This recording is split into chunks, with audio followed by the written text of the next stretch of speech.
Pierre Palmade a vécu des semaines infernales. En septembre dernier, l'humoriste a été victime d'un chantage horrible, comme le rapporte Le Parisien. Selon nos confrères, l'enfer a commencé après une soirée passée en compagnie d'un escort boy. Au domicile du 3e arrondissement de Paris où vit Pierre Palmade, Yanis l'aurait filmé dans une situation intime sans le prévenir. Pendant 2 semaines, il a utilisé cette vidéo pour faire chanter l'artiste, il lui demandait 4,000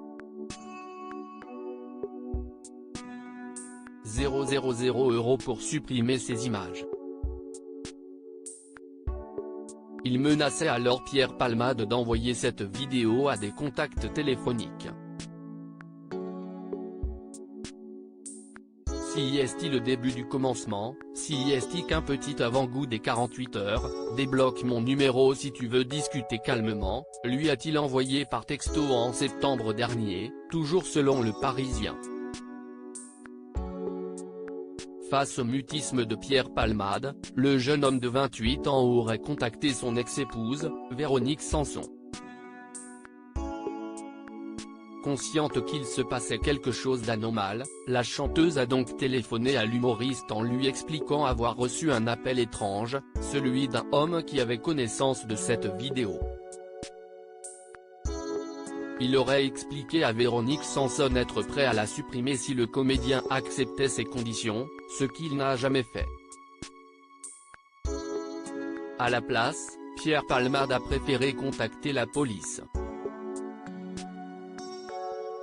Rapidement, selon Le Parisien, les enquêteurs ont retrouvé la trace de 3 personnes, les Corboy, l'homme qui a appelé Véronique Sanson et un détenu, qui aurait envoyé le message initial à Pierre Palmade.